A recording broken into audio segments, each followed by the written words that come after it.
예수님께서 이 땅에서 3년 동안 사역하시면서 12명의 제자들, 예수님께서 직접 기도하시면서 자신의 손으로 택하신 12명의 제자들, 사도들을 길러내셨습니다. 그 중에 우리가 아는 것처럼 유다가 예수님을 배반하고 비참한 죽음으로 생애를 마감했죠. 다른 11명의 제자들은 어떻게 그들의 삶을 살았고 그리고 그들의 삶을 마감했는지, 어떤 죽음을 죽었는지 오늘 본문에 우리가 보는 이 야고보를 빼놓고는 하나도 나와 있지 않습니다. 그들이 예수님께 택함 받은 것, 예수님과 함께 했던 것, 이런 이야기들은 다 기록이 되어 있지만 죽음에 대해서 기록되어 있는 것은 바로 이 야고보가 유일합니다. 그러나 교회 전승에 따르면 이 사도 요한을 제외한 나머지 모든 사도들은 다 야고보의 뒤를 따라서 순교의 제물이 되었습니다. 베드로는 어떻게 죽었는지 아십니까? 감히 예수님과 같은 모습으로 십자가에 달려 죽을 수 없다 해서 십자가에 거꾸로 달아달라고, 그래서 십자가에 거꾸로 달려서 죽었습니다. 안드레 역시 같은 이유로 자신도 예수님과 같이 죽을 수 없다, 그래서 X자 모양의 십자가에 달려서 죽었다라고 합니다. 시몬도 십자가에 달려서 죽었습니다. 또 마태와 야고보, 또 다른 야고보죠. 마태와 본문에 나와 있는 야고보는 칼에 죽었습니다. 그리고 또 다른 야고보는 톱에 켜서 죽임을 당했다라고 전해집니다. 사도 중에 빌립은 참수돼서 목이 잘려서 죽었고, 도마는 칼에 찔려서, 바돌로메는 산채로 가죽이 벗겨져서 죽었다라고 전해집니다. 그리고 마지막으로 주님께 마지막으로 택함 받은 사도 바울 역시 로마에서 목이 잘려서 참수되어서 죽었다라고 전해집니다. 예수님의 사도들 중에서 그래도 그나마 평안하게 이 인생을 마감한 사람은 사도 요한뿐인데, 이 사도 요한 역시 반모섬에 유배된 적도 있고 결코 순탄하지는 않은 온갖 고초를 겪으며 믿음 때문에 힘든 인생을 살면서 살아가야만 했습니다. 여러분 한번 생각해 보시죠. 교회의 이 지도자들, 예수님께서 직접 세우신 이 12명의 교회 탑 리더들, 사도들, 이 사도들이 이처럼 예수님의 피 묻은 복음을 전하다가 순교자의 피를 뿌리면서 비참한 죽음으로 단 한 명의 예외도 없이 이렇게 힘들고 어려운 인생을 살다가 세상에서 박수받는 인생으로 끝나는 것이 아니라 이와 같이 비참한 죽음으로 생을 마감해야 됐다라고 생각한다면, 그 누가 그냥 가벼운 마음으로 교회에 나오고 또 가벼운 마음으로 기독교인이 될 수 있었겠습니까? 지금 우리가 생각해봐도 이와 같은 교회 리더들이 이렇게 죽음당하는 것을 보면 아마 섬찟하고 교회 나오는 건 정말 힘든 일이겠다, 이렇게 생각하고 교회를 멀리 해야 되겠다, 이런 생각을 해야 될지도 모르겠습니다. 그런데 이 초대교회 성도들 한번 보시죠. 이들은 직접 눈앞에서 그것을 보았습니다. 예수님이 십자가에 달려 죽으시는 것을 보았던 사람들입니다. 뿐만 아니라 자신들이 그렇게 믿고 또 자신들에게 세례를 주고 또 자신들을 말씀으로 가르치고 제자로 훈련했던 바로 이와 같은 기둥과 같은 이 사도들이 하나하나 이렇게 처참한 죽음을 당하는 것을 여러분 직접 본다고 한번 생각해 보십시오. 어느 누구도 어디 한번 일요일이니까 할 일 없는데 교회나 한번 가볼까? 오늘 좀 그래도 눈이 좀 일찍 떠졌는데 오늘은 그래도 한번 교회는 가보면 좋지 않을까? 이런 생각으로 가볍게 교회에 나올 수 있는 사람은 아마도 아무도 없었을 것입니다. 목숨을 걸어야 예수님을 믿고 목숨을 걸어야 함께 공동체 안에서 예배를 드릴 수 있는 그런 상황이었을 것입니다. 전에도 한번 얘기 드린 적이 있었는데 제 마음속에 새겨진 한 목사님 이야기가 있습니다. 이 목사님이 중국 교회를 방문을 했습니다. 중국에 가서 집회를 인도할 때였습니다. 한 2,000명 정도 중국 사람들이 집회 장소에 모였어요. 그런데 설교를 하고 있었는데 갑자기 한 중국 목사님이 뛰어나오더니 중국어로 무슨 말을 했습니다. 그러자 그 2,000명 모여있던 그 많은 숫자 중에 한 절반 정도가 갑자기 벌떡 일어나서 순간적으로 모두 다 밖으로 나가버렸습니다. 설교하는 중에 성도들 절반이 사라졌어요. 설교하던 목사님이 깜짝 놀라서 이게 무슨 일입니까? 라고 물어봤겠죠. 그 중국인 목사님이 대답을 합니다. 목사님, 그들은 아직 죽을 준비가 되지 않은 사람들입니다. They are not ready to die yet. 저도 11년을 감옥에서 보냈습니다. 방금 이 자리를 떠난 사람들이 있죠. 우리 중에 어떤 사람들은 이미 순교한 사람들도 있습니다. 그런데 이 자리를 떠난 사람들이요, 그 사람들은 다 우리 모임을 정말 좋아하는 사람들입니다. 그들은 우리가 함께 노래하는 것도 좋아하고요, 음악도 좋아합니다. 또 사람들과의 교제도 좋아하고 제가 설교할 때 설교도 참 좋아하고 잘 즐겨 듣습니다. 그런데 아직 그들은 죽을 준비는 되어 있지 않은 사람들입니다. 여러분, 참된 알곡과 같은 성도인가? 아니면 가라지와 같은 거짓 성도인가 하는 것은 모든 것이 평화롭고 순조롭고 다 잘 되어가고 있는 것 같아 보일 때는 잘 드러나지 않습니다. 초대교회 때도 마찬가지였습니다. 우리가 사도행전을 쭉 지금까지 살펴보고 있는데 오순절에 성령이 임하심으로써 교회가 탄생했죠. 교회가 그렇게 탄생한 이후에 주님의 교회는 폭발적으로 성장합니다. 베드로가 한 번 설교하니까 무려 3,000명이 예수님을 믿고 회심하고 구원받는 역사가 일어납니다. 또 사도들의 손을 통해서 생각할 수 없는 기적들이 막 일어나기 시작합니다. 안진뱅이가 일어나고 중풍병자가 낫고 놀라운 일들이 그들의 손을 통해서 일어나기 시작했습니다. 날마다 그러므로 교회에 믿는 사람들이 더해지고 교회는 부흥하게 됐죠. 교회가 예루살렘을 넘어서 사마리아와 또 안디옥을 비롯한 다른 이방 지역에까지 교회가 점점 커져가고 확장되어 가기 시작합니다. 모든 사람들이 마치 새술에 취한 것처럼 그렇게 성령에 취해서 꿈과 같은 신앙생활을 하고 있습니다. 믿는 게 너무 행복한 겁니다. 예수 그리스도를 믿는 게 너무나도 기쁜 거예요. 예수 그리스도의 이름으로 예수 그리스도의 이름을 선포할 때 일어나는 놀라운 일들을 보면서 점점 더 예수 그리스도를 믿고 주님께 돌아오는 자들이 있는 것을 보면서 교회가 성장하는 것을 보면서 기쁨 가득해서 그들이 정말 성령에 충만한 채 감사와 기쁨으로 신앙생활을 했습니다. 매일매일이 기적이고 매일매일이 감사하고 매일매일 예수 그리스도를 밖에 나가서 믿지 않는 사람들에게 자랑하지 않고서는 배길 수 없는 그와 같은 신앙생활을 하고 있었습니다. 그런데 이와 같이 성장하고 있는 교회 가운데, 이와 같이 행복하고 기쁨 가운데 있는 성도들 가운데 핍박과 환란이 찾아옵니다. 베드로와 요한이 유대인들의 공회에 끌려갑니다. 거기에서 신문 받습니다. 사두개인들이 사도들을 끌어다가 감옥에 가두는 일도 있었습니다.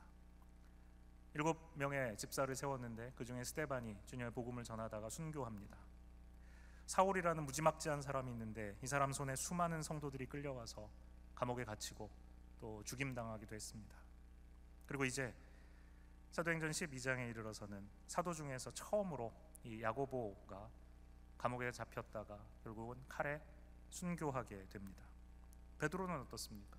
베드로는 야고보처럼 감옥에 갇혔다가 이제 무교절, 유월절이 지나면 사형을 시키려고 죽이려고 감옥에 지금 가둬놓은 상태입니다. 교회가 큰 어려운 가운데 지금 직면해 있는 것입니다. 지금까지 위기를 겪고 또 겪어왔지만 그때마다 주님 앞에 나아가면서 그 위기를 이겨 나오고 있었지만 지금은 그들이 믿고 따르던, 그들을 인도해 오던 목자와 같았던 또 선생님과 같았던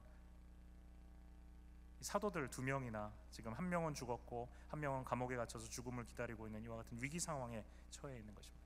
이런 상황 속에 과연 교회가 그리고 성도들이 어떻게 무엇을 하는가 하는 것을 우리는 주의 깊게 살펴보아야 합니다. 칭찬과 박수받고 모든 것이 순조로울 때의 모습과 핍박과 환란 중에 극심한 고통스러운 상황 속에 있을 때 교회의 모습이 어떤가, 어떻게 달라지는가 하는 것을 우리는 보아야 합니다.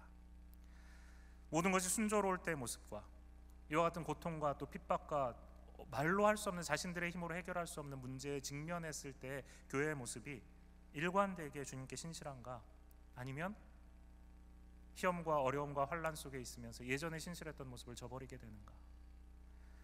중국교회 아직 죽을 준비가 되어 있지 않아서 급히 도망간 그 1,000명의 사람들과 같이 믿음을 저버리는가, 아니면 그 상황 속에도 남아있었던 1,000명의 성도들처럼 신실함 가운데 주님을 붙들고 있는가. 우리가 지금까지 살펴본 이 사도행전 11장까지의 말씀 속에 앞선 사도행전 11장은 이 안디옥 교회에 대한 이야기였습니다. 기억하시죠? 안디옥 교회는 이방인들이 전도되고 이방인들로 구성된 첫 이방인 교회였습니다. 안디옥의 이방인들이 예수님을 믿게 됩니다. 그들이 교회를 세웠어요. 그들은 예수님을 닮은 말과 행동을 합니다.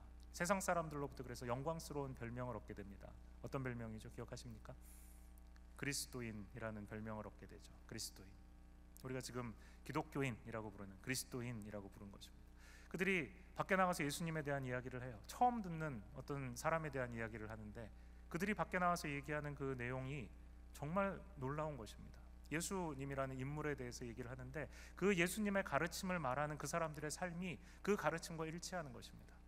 예수님에 대해서 이야기하고 있는데 그 사람들을 보니까 지금 그들이 증거하고 있는 그 예수님의 모습이 그대로 보이는 것입니다.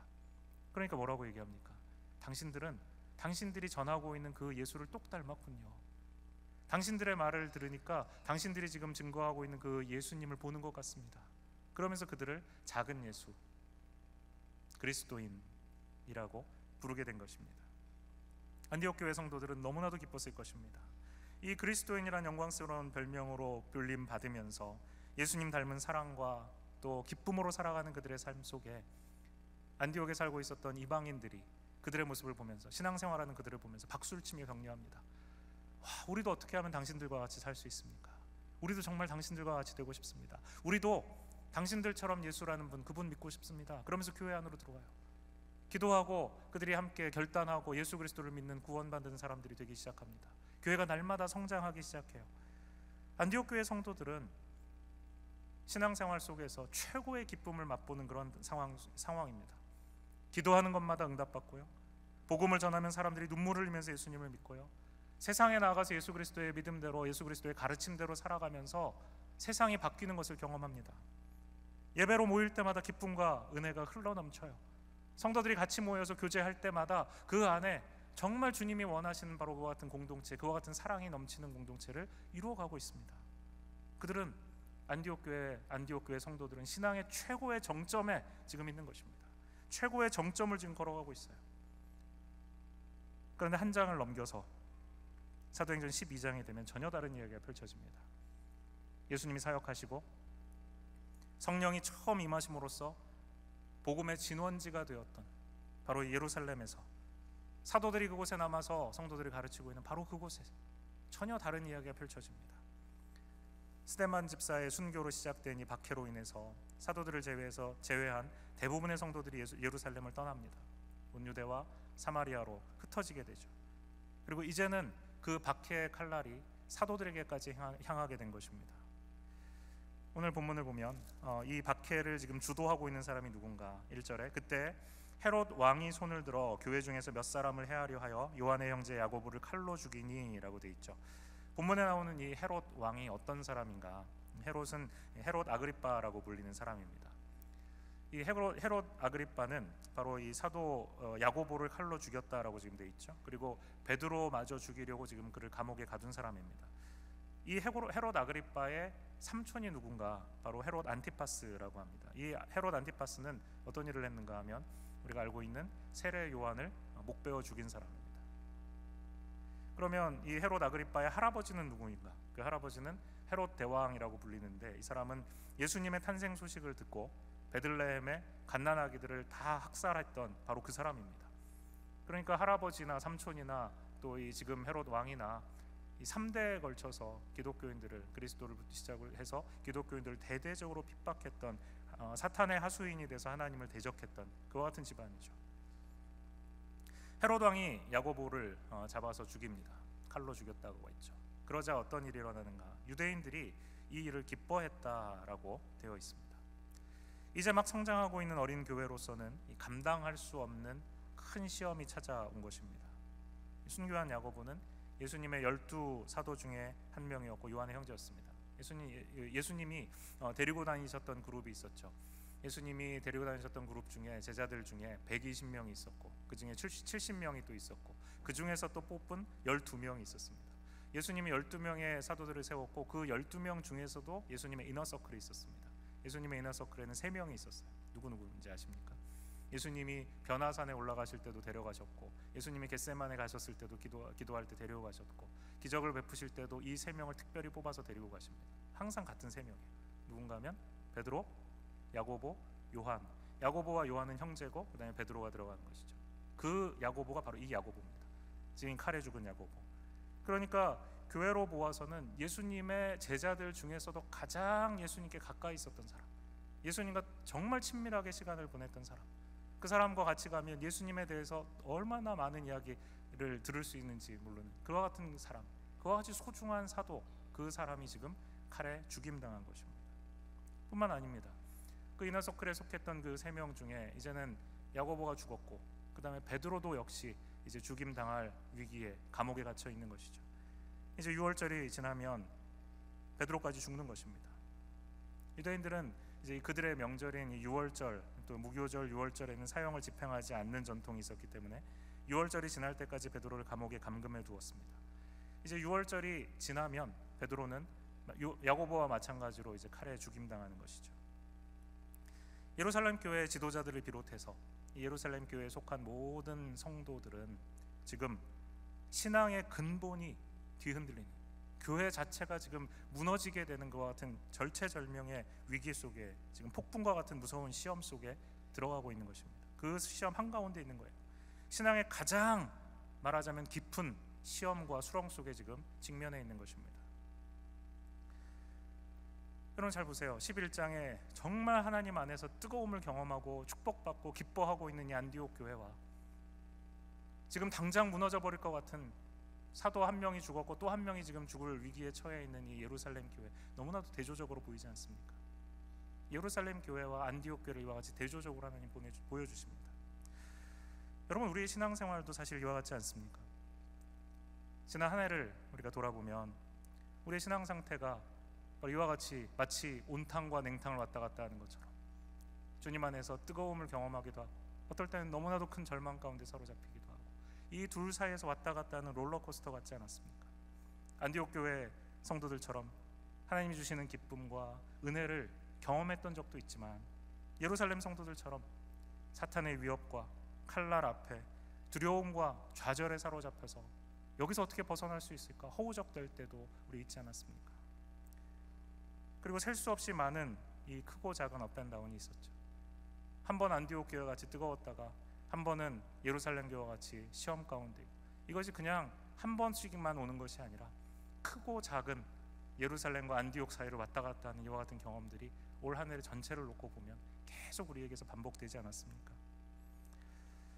사도 바울이 얘기합니다. 우리에게 고린도 교인들에게 얘기하면서, 그러므로 서 있다고 생각하는 사람은 뭐라고 했습니까? 넘어지지 않도록 주의하라. 서 있다라고 생각하는 사람, 안디옥 교회 성도들처럼 은혜 받고 감사하고 성령 충만하고 그래서 나는 정말 믿음 가운데 단단하게 서 있어 라고 생각하고 있는, 서 있다라고 생각하는 사람들은 예루살렘 교회 성도들처럼 시험과 어려움이 닥칠 수 있다라는 것을 생각하며 주님 앞에 서 있으라는 것입니다. 조심하라는 것입니다. 우리 신앙생활 속에 믿음의 햇빛 비치는 양지를 걸어갈 때나 죽음의 골짜기와 같은 시험을 통과할 때 늘 한결같은 마음을 가지고 주님만 붙들라는 것입니다. 오늘 이 본문을 보면서 특별히 예루살렘 교회 성도들이 바로 이와 같은 불같은 시험을 어떻게 통과하는가 하는 것을 우리가 살펴보면서 어떤 상황 속에서도 두려워하지 않고 흔들리지 않는 굳건한 믿음을 가질 수 있는 비결, 두려운 상황 속에서도 그 두려움을 이길 수 있는 비결, 그것이 무엇인가 하는 것을 오늘 말씀 속에서 우리가 찾아보았으면 좋겠습니다. 사도 바울이 고린도 교회 두 번째 보내는 편지에서 이렇게 얘기합니다. 나를 보니까 내 안에 엄청난 능력이 있다는 것을 본다는 것입니다. 그런데 뭐라고 하는가 하면, 이 엄청난 능력은 하나님에게서 나오는 것이지 나에게서 나는 것이 아니다라고 말합니다. 나에게 하나님의 능력이 함께하는 것을 봅니다. 그런데 그 하나님의 능력, 기뻐할 수 없을 때 기뻐하고 즐거워할 수 없을 때 즐거워할 수 있고 무력할 때 새 힘을 주는 그와 같은 능력, 그것이 나에게서부터 나오지 않는 거라는 것입니다. 사도 바울이 뭐라고 얘기하는가 하면, 우리는 질그릇과 같이 연약하다라고 얘기합니다. 질그릇이요, 사기 그릇 같은 겁니다. 부딪히면 깨지고요, 던지면 그냥 깨져버리는 것입니다. 설거지하다가 좀 부주의하게 서로 부딪히면 이가 나가요. 금도 쫙 가고 반 갈라질 수도 있습니다. 그와 같은 모습이 우리라는 것입니다. 질그릇이에요. 내 자신은 질그릇과 같다는 것입니다. 그런데 질그릇과 같은 내 안을 가만히 들여다보니까 그 안에 하나님의 능력이 있더라는 것이죠. 내가 잘나서 하나님의 능력을 가지고 있는 것이 아니에요. 나는 질그릇과 같지만 그 안에 하나님의 능력이 있다라는 거예요. 그래서 바로 이 사실 때문에 사도 바울이 얘기합니다. 우리는 사방으로 죄어들어도 움츠러들지 않으며, 사방으로 죄어든다, 사방으로 우리를 죄어든다. 뭐라고 번역합니까? 우리가 우겨쌈 당한다라고 하죠. 우리가 막 문제 때문에 그 문제들이 막 우리에게 돌진해 들어와가지고 우리를 막 꽁꽁 둘러싸는 것 같은 상황이라는 거죠. 그런 상황 속에서도 우리는 움츠러들지 않는다는 것입니다. 답답한 상황을 당해도 낙심하지 않을 수 있다는 겁니다. 박해를 당하지만 버림받지 않고 거꾸러뜨림을 당해도 망하지 않을 수 있다는 거예요. 무엇 때문입니까?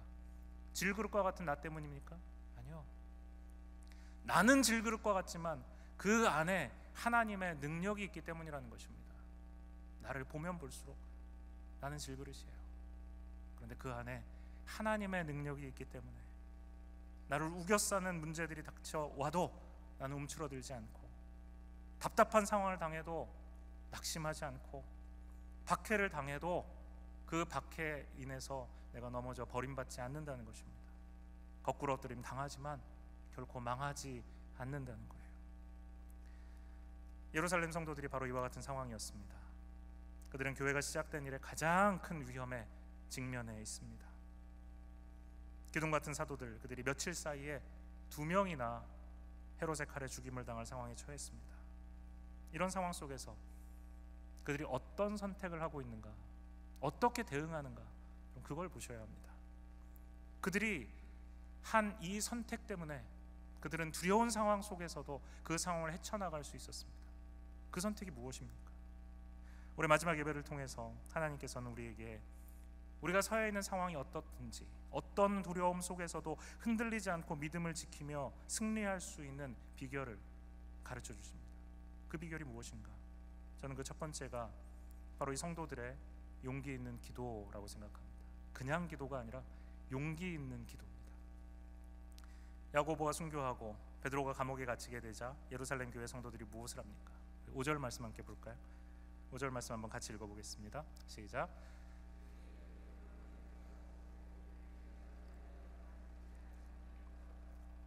베드로가 감옥에 갇히고 그러자 교회는 그를 위하여 간절히 하나님께 기도하더라. 교회는 이미 순교한 사도 야고보를 위해 슬퍼할 겨를도 없이 감옥에 갇혀서 곧 야고보의 뒤를 따라서 죽임당하게 될 베드로를 위해서 간절히 기도하였습니다. 여러분, 이들이 어디에 모였는지 아십니까? 이들이 모인 곳은 마가로고도 하는 요한의 어머니 마리아의 집이었습니다. 12절 말씀에 이렇게 돼 있죠. 요한의 어머니 마리아의 집에 그들이 모여서 그들이 무엇을 합니까? 거기에 많은 사람들이 모여 있습니다. 그곳에 모여서 그들은 기도하고 있더라라고 되어 있습니다. 불과 며칠 사이에 이렇게 지도자 2명이, 사도들 2명이 차례로 죽임당하게 된 이런 절대적인 위기 앞에 성도들은 여러 가지 선택을 할 수 있었습니다. 기도할 수 있죠. 근데 어떻게 기도하겠습니까? 그냥 조용히 각자 우리 기도하자. 지금 너무 위험하니까, 지금 밖으로 나오는 건 너무 위험해. 각자 기도하십시오. 숨어서 기도할 수도 있습니다. 또는 우리 위험 당하면 모이기로 한 데 있지, 산속에 저기 어디, 우리 거기 가가지고 우리 기도하자. 우리 거기로 가자고. 그리고 가서 사람들이 거기 모여서 유대 관원들이 보지 않는 곳, 헤롯 왕의 손이 미치지 않는 곳에 숨어서 기도할 수도 있었을 것입니다. 그런데 이들은 그러지 않습니다. 뿔뿔이 흩어지는 대신에 오히려 마가라 하는 요한의 어머니 마리아의 집에 모여서 간절히 하나님 앞에 기도합니다. 이것은 은밀히 기도하는 것이 아닙니다. 이 요한의 어머니 마리아의 집, 마리아가 누군가 여러분 아십니까? 마리아는 이 바나바와 남매 사이였습니다. 그러니까 이 바울을 이 사도들에게 소개했던 바로 그 바나바와 남매 사이였고, 예루살렘 교회 교인들뿐만 아니라 그래서 안디옥이나 다른 지역에 있는 성도들이 예루살렘을 방문하면 이곳으로 모이는 거예요. 성도들이 우리 거기 가서 모이자, 우리 거기에서 예배드리자, 그러면 거기에요. 바로 이 집입니다. 우리 예배 있는데 우리 같이 기도해야 되는데 우리 한번 그 집에 거기서 모이자, 그러면 바로 이 집으로 다 가는 거예요. 어디라고 말할 필요도 없습니다. 너무나도 잘 알려진 집이에요. 성도들의 모임 장소였습니다. 예루살렘 교회의 성도들이 바로 이곳에 모였습니다. 여러분 한번 생각해 보십시오. 헤롯 왕이 교인들을, 지금 사도들을 2명이나 잡았잖아요. 1명 죽였고 1명 죽이려고 하고 있잖아요. 사도들만 죽이겠습니까? 이제 예루살렘 교회에 있는 성도들 다 잡아 죽이자 하면 제일 먼저 찾아갈 곳이 어디라고 생각하십니까? 바로 이 집이에요. 거기 가면 성도들이 있을 것이다 라고 하고 가는 겁니다. 가면 있는 거예요. 성도들이 지금 이와 같은 위기 속에서 제일 피해야 될 곳이 어디인가, 가지 말아야 될 곳이 어디인가, 바로 이 집입니다. 가면 잡히는 거예요. 근데 여러분, 이 사람들 어떻게 합니까? 산속에 들어가지도 않고 문 걸어 잠그고 혼자 기도하지도 않고 평소와 다름없이 바로 이곳에 모입니다. 교회가 어려움을 당하고 사도들이 지금 죽임당하는 위기 속에서 그들은 교회로 모이는, 바로 이 자리로 모이는 것입니다. 그리고 간절히 하나님 앞에 기도합니다. 이게 바로 용기 있는 기도라는 것입니다. 하나님의 빛나는 기도의 응답을 우리가 기도하는 성도라면 결코 어두운 곳에서 숨어서 기도하지 않습니다. 목에 칼이 겨누어지고 당장 끌려가서 스데반과 야고보 그리고 베드로의 뒤를 이어서 죽임당할지라도 마치 폐잔병처럼 숨어서 기도하지 않습니다. 용기 있게 당당하게 기도하는 것입니다. 하나님이 약속하신 승리를 믿는 그리스도의 군사들은 결코 참호 속에 들어가가지고 너무너무 무서워서 부들부들 떨면서 총만 그냥 밖으로 내밀고 아무데나 쏘는 이와 같은 어리석은 짓을 하지 않습니다. 고지를 향해서 빗발치는 총알을 뚫고 달려나가는 것이 하나님께서 주시는 승리를 믿는 그리스도의 군사들의 행동입니다. 롤러코스터와 같은 우리의 신앙의 한 해였다고 한다면 여러분은 어떻게 기도하시면서 올 한 해를 보내셨습니까? 여러분의 기도는 어떠셨습니까? 용기 있게 당당하게 주님이 주신 이 승리를 믿으면서 그렇게 뜨겁고 간절하게 주님 앞에 기도하시면서 한 해를 보내셨습니까? 이렇게 용기 있게 기도하는 성도들이야말로 어떤 두려운 상황 속에서도 결코 흔들리지 않는 단단한 믿음을 갖게 되는 것입니다. 용기 있게 숨지 말고 움츠러들지 말고 나를 위협하는 세상을 향해서 당당히 기도로 맞서는 것입니다. 하나님 앞에 기도로 무릎 꿇는 성도만이 세상에 무릎 꿇지 않을 수 있습니다. 왜 우리가 세상에 무릎 꿇는지 아십니까? 하나님 앞에 무릎 꿇지 않기 때문에 그렇습니다. 우리가 두려움을 이기는 비결로 두 번째 발견하게 되는 것은 주님께 맡긴 자가 누리는 평안함입니다. 주님께 맡기는 거예요. 교회가 이처럼 온 힘을 다해서 기도하고 있습니다. 목숨을 걸고 기도하는 것입니다. 잡혀가서 죽으면 죽으리라 기도하는 거예요. 그렇게 성도들이 온 힘을 다해서 베드로를 위해서 지금 기도하고 있어요. 베드로는 뭐 하고 있습니까? 자, 사형 집행 전날 밤입니다. 자고 일어나면 사형 당하는 거예요. 해가 뜨면 그의 오랜 버시던 야고보처럼 그냥 죽는 겁니다. 근데 베드로가 뭘 합니까? 그 밤에 깊은 잠을 자고 있습니다. 성도들은 기도하라고 시켜놓고 자기는 자고 있어요. 천사가 나타나서 간방을 환한 빛으로 비춥니다. 뭐 태양빛과는 비교할 수 없는 아마 굉장한 빛으로 간방 안을 가득 채웠을 것입니다. 근데 베드로가 깨나요? 안 깹니다. 얼마나 깊이 잠들었는지 그 환한 빛이 비치는데도 안 깨요. 심지어는 천사가 와가지고 너무 안 깨니까 옆구리를 발로 찹니다. 일어나라. 옆구리를 차가지고 깨워요. 그제서야 부시시 일어납니다. 얼마나 깊이 자는지 아시겠죠? 여러분, 베드로가 원래 이런 사람이 아닙니다. 저와 여러분이 알고 있는 복음서에서 만나는 베드로, 이런 베드로가 아니잖아요. 갈릴리 바다에 풍랑이 몰아치던 그 밤 여러분 생각나십니까? 모든 제자들이 평생 경험해 본 적 없던 거센 풍랑입니다. 프로페셔널 어부들, 갈릴리 바다에서 잔뼈가 굵은 어부들이 그곳에 있었음에도 불구하고 우리 평생에 이와 같은 풍랑은 겪어본 적이 없다. 이건 진짜 우리가 어쩔 수 없는, 우리는 죽을 수밖에 없다. 그러면서 이제 정말 죽게 되었다라고 하면서 당황하고 절망하고 있습니다. 그때 그 배 안에 당황하지도 절망하지도 않고 있는 한 분이 계십니다. 누굽니까? 예수님이죠. 예수님 그 배 안에서 잠들었습니다. 주무시고 계세요. 아마 그 피곤하셨던 예수님 코를 드렁드렁 보시면서 주무시고 계셨을 것이면 틀림없습니다. 베드로가요, 복음서에서 만났던 그 베드로가 아니에요. 어느덧 그 스승이신 예수님을 닮았습니다. 지금 상황은 거센 풍랑 속에 있는 그 배처럼 자신의 죽음을 향해서 가고 있어요. 어쩔 수 없는 정말 무서운 상황 속에 있는 겁니다. 그런데 상황은 절박하지만 베드로는 어떻게 합니까? 베드로는 거기서 코 골고 자고 있는 거예요. 놀랍지 않습니까? 여러분, 시편 127편 2절 말씀 아시죠? 이 예배 시간에 조는 분들이 사랑하시는 말씀. 주님께서는 그 사랑하시는 자에게 잠을 주십니다. 잘 외우고 계시는 분들은 잘 주무시고 계시는 분들이죠. 일어나세요. 주께서 사랑하시는 자에게 잠을 주신다. 예배 시간에 졸게 해주신다가 아니고 그만큼 평안한 마음을 주신다는 겁니다. 여러분, 마음속에 걱정이, 근심이 쌓이면요, 잠이 옵니까? 잠이 안 와요. 불면의 밤을 보냅니다. 밤을 하얗게 지새워요. 베드로가 걱정과 근심 속에 있었다면 잠 잘 수가 없습니다. 잘 수 있는 상황이 아니에요. 그런데 코를 골며 옆구리를 차서 깨워야 일어날 정도로 지금 잠을 자고 있는 겁니다. 베드로가 이렇게 감옥에 갇힌 것, 또 신문당하고 또 죽임당할 위기에 처한 것이 이게 처음이 아닙니다. 앞에 우리가 본문 사도행전 4장 또 5장 이렇게 보면 벌써 2번이나 감옥에 갇힌 적이 있어요. 또 죽음의 위험을 당했습니다. 사도행전 5장에는요, 천사가 찾아온 적도 있습니다. 지금 천사가 찾아온 게 처음이 아니에요. 천사가 사도행전 5장에 베드로를 찾아간 적이 있어요, 이미.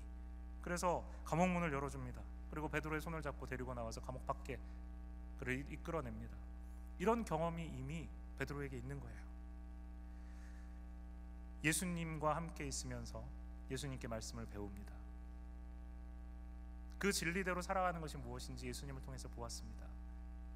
복음서를 보면. 그런데 그뿐 아니죠. 이제 사도행전으로 넘어가면서는 바로 이와 같은 주님이 지켜주시고 보호하시고 어떤 어려움 속에서도 나에게 피할 길을 주신다는 것을 경험하며 알게 됐잖아요.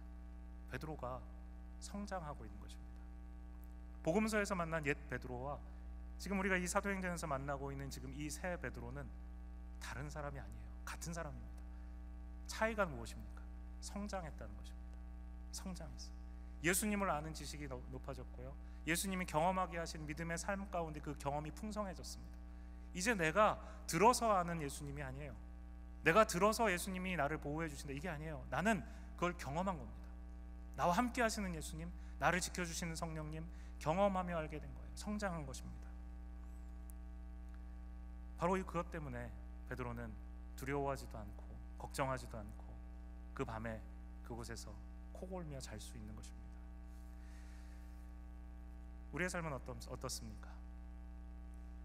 풍랑 속에 허둥대면서 어쩔 줄 몰라 하던 그 베드로의 옛 모습, 복음서에서 보는 베드로의 그 옛 모습과 죽음 앞에서도 깊은 잠을 잘 수 있는 이 평온한 베드로의 새 모습, 이 둘 사이에 우리는 어디쯤 와 있습니까?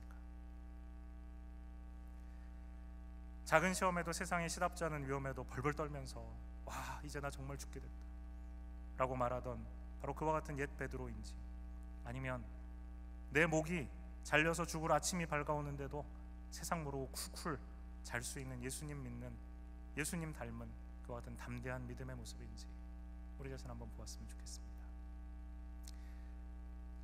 이 모습을 제가 저 자신에 이렇게 비춰보니까요, 한 가지 또 다른 사실을 깨달았습니다. 우리는요, 내 자신은요, 보니까 이 복음서에 나오는 옛 베드로의 모습과 지금 사도행전에서 우리가 만난 이 새 베드로의 모습 속에 수시로 왔다 갔다 하는 거예요.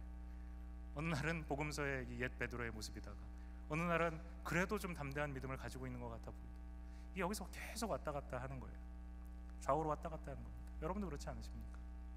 항상 한결같이 베드로의 옛 모습처럼 그런 사람도 있겠지만 우리가 조금씩 믿음이 성장하면서는 바로 이 베드로의 새 모습이 조금씩 나오는 거예요. 그러다가 이 둘 사이에서 계속 왔다리 갔다리 하는 것입니다. 눈에 잘 보이지 않는 씨앗이 있죠. 눈에 잘 보이지 않는 씨앗이 있습니다. 우리가 그것을 땅에다 심어요. 거기에 어느 순간 이제 새순이 돋습니다. 그냥 손가락으로 이렇게 누르면 그냥 한 번에 죽일 수 있는, 짓이길 수 있는 것 같은 새순이에요. 근데 어떻게 합니까? 거기에 물이 주어지고 적절한 햇볕이 주어지고 그러면 성장하기 시작합니다. 연약한 줄기가 자라나오고 비바람을 견디면서 조금씩 성장합니다. 그러다 보면 어느새 커다란 나무로 성장해 있는 것이죠. 우리 믿음도 그렇습니다. 어느 순간 자고 일어나니까 갑자기 믿음의 거인이 되어 있는 사람은 없습니다. 어제 세례 받았는데 오늘 막 사자와 같이 불을 뿜으며 설교할 수 있는 사람, 바울 같은 사람 아니고는 거의 없습니다. 만약에 그런 사람 여러분 만나시면 좀 불러주세요. 설교 좀 대신 시키게. 우리의 믿음은 성장하는 것입니다. 시간이 필요해요. 그리고 노력이 필요합니다. 주님을 알고 주님을 배우고 주님의 말씀 가운데 거하려고 하는 노력이 필요해요. 그뿐만 아닙니다. 베드로에게 그를 위해서 기도해준 형제 자매들이 있었던 것처럼, 베드로와 함께 그 예수님을 경험했던 12명의 사도들이 있었던 것처럼 우리에게도 함께 믿음의 여정을 걸어갈 믿음의 친구들이 필요합니다. 옆에 있는 우리 사랑하는 형제 자매들이 바로 그들입니다. 함께 기도하고 함께 울고 함께 웃고 함께 어려움을 당할 때 그 어려움을 함께 헤쳐나가고, 문제가 있을 때 그 문제 때문에 넘어지는 것이 아니고 그 문제 때문에 오히려 더 간절히 하나님 앞에 용기 있게 기도하는 그와 같은 공동체, 그와 같은 형제 자매들과 함께 할 때 우리는 성장합니다. 믿음이 성장해요. 옛 베드로와 같은 모습에서 새 베드로와 같은 모습으로 우리는 성장해 갑니다. 우리도 고난 중에서도 그래서 코를 골며 잠을 잘 수 있을 정도의 든든한 믿음으로 서는 날이 반드시 옵니다. 그러므로 우리 모든 사랑하는 성도님들, 밝아오는 새해에는 옛 베드로의 모습에서 이제는 새 베드로의 모습으로 베드로와 같이 성숙한 믿음의 길, 평안의 길로 나아갈 수 있게 되시기를, 그렇게 성장하실 수 있게 되시기를 주님의 이름으로 축복합니다. 말씀을 마무리하면서 우리 바울의 권면을 기억했으면 좋겠습니다. 제가 참 사랑하는 성경 빌립보서 4장 6절과 7절에 사도 바울이 우리에게 간절히 권면하는 것이 있습니다. 사도 바울은 지금 본인 자신도 로마의 감옥에 이제 감금되어 있는 상황입니다. 그 상황 속에서 자기를 위해서 간절히 기도해주는 빌립보 성도들에게 오히려 아무것도 염려하지 말라고 지금 권면하고 있습니다. 베드로나 바울이나 이처럼 예수님을 닮은 성숙한 신앙의 모습을 보여주는 것이죠. 우리 한번 이 빌립보서 4장 6절 7절 말씀을 같이 한번 읽어볼까요? 시작. 아무것도 염려하지 말고 다만 모든 일에 기도와 간구로 너희 구할 것을 감사함으로 하나님께 아뢰라. 그리하면 모든 지각에 뛰어난 하나님의 평강이 그리스도 예수 안에서 너희 마음과 생각을 지키시리라. 아멘. 여러분 이 말씀 잘 아시죠? 무슨 뜻입니까? 마음을 졸이고 상황 속에서 염려하지 말라는 것입니다. 염려 대신 뭐 하라는 겁니까? 기도하라는 것입니다. 염려하지 말고 기도하라는 것이에요. 두려움이 여러분에게 찾아와서 마음을 사로잡을 때, 그 두려움이 공포가 되어서 여러분을 사로잡을 때, 덫과 같이 우리를 꽉 잡고 놓아주지 않을 때, 그 두려움에서 벗어나려고 발버둥치면 발버둥칠수록 그 덫에 나의 영혼이 더 상처내고 피투성이가 되어갈 때, 바로 그때 간구와 찬양으로 나의 염려를 기도로 바꾸라는 것입니다. 하나님 앞에 간구하고 하나님 앞에 더욱 뜨겁게 찬양하고 온 마음 다해 하나님을 높이면서 그 염려가 기도가 될 때까지 바꾸라는 것입니다. 그러면 어떻게 한다는 것입니까? 놀라운 일이 일어난다는 것이에요. 기도할 때 간절히 우리가 주님을 의지하며 찬양할 때 우리 안에 하나님의 온전하심에 대한 지각이 생긴다는 것입니다. 하나님이 너무나도 완벽하시구나. 나는 질그릇과 같지만 내 안에 주신 하나님의 능력이 대단하구나. 내가 생각할 수도 감당할 수도 없는 하나님의 능력이 이미 내 안에 있구나. 그것을 깨닫게 되는 것입니다. 그러면 어떻게 합니까? 하나님께서 모든 것을 협력하여 선을 이루시는 그 하나님께 대한 믿음이 생겨나는 거예요. 주님이 바로 그때 나의 마음에 평안을 주십니다. 그리스도 예수께서 내 삶의 중심에 들어오셔서 내 마음과 내 생각을 지키신다라는 것입니다. 이 모든 일들이 무엇에서부터 시작되는 것입니까? 염려하지 않고 하나님 앞에 용기 있게 기도하는 것에서부터. 그렇게 기도할 때 하나님이 주시는 평강, 옛 베드로가 가지지 못했던 그 평강, 새 베드로가 죽음을 앞두고도 가지고 누릴 수 있었던 바로 그 하나님의 평강, 그 평강이 우리에게 찾아와서 우리의 마음을 채우고 우리의 근심하는 생각을 바꾸어 하나님께 나아갈 수 있도록 해주신다는 것입니다. 여러분 이 말씀을 반복해서 읽고 암송하셨으면 좋겠습니다. 외우세요. 외우십시오. 이 말씀을 붙드시고 이제 2019년을 여시면서 나의 한 해가, 우리의 가정의 한 해가, 우리 교회의 한 해가 하나님께서 허락하여 주시는 근심과 염려가 없어서 감사하는 것이 아니라 근심과 염려와 고통의 상황 속에서도 용기 있게 하나님 앞에 기도할 수 있고 그와 같은 기도로 말미암아 하나님 주시는 평강을 누릴 수 있다라는 이 믿음 가지고 나아갈 수 있도록 이 말씀을 외우고 또 외우십시오. 그리고 2019년 한 해 동안 여러분 이 말씀 여러분의 말씀으로 주장하시고 이 말씀이 나에게 이루어질 수 있도록, 우리 교회 가운데 이루어질 수 있도록 함께 기도하시기를 바랍니다. 우리 함께 이 말씀 다시 한번 읽어볼까요? 암송하신 분들은 암송하시고 한번 같이 읽어봅시다. 우리 다음 주에는 이 말씀 한번 다 같이 외워가지고 함께 하나님 앞에 이 말씀 믿음으로 고백했으면 좋겠습니다. 한번 같이 빌립보서 4장 6절 7절 말씀 함성해 보겠습니다. 시작. 아무것도 염려하지 말고 다만 모든 일에 기도와 간구로 너희 구할 것을 감사함으로 하나님께 아뢰라. 그리하면 모든 지각에 뛰어난 하나님의 평강이 그리스도 예수 안에서 너희 마음과 생각을 지키시리라. 아멘. 우리 말씀 붙들고 하나님 앞에 우리의 신앙 고백하며 나아갔으면 좋겠습니다. 우리 자리에서 일어나셔서 찬송가 382장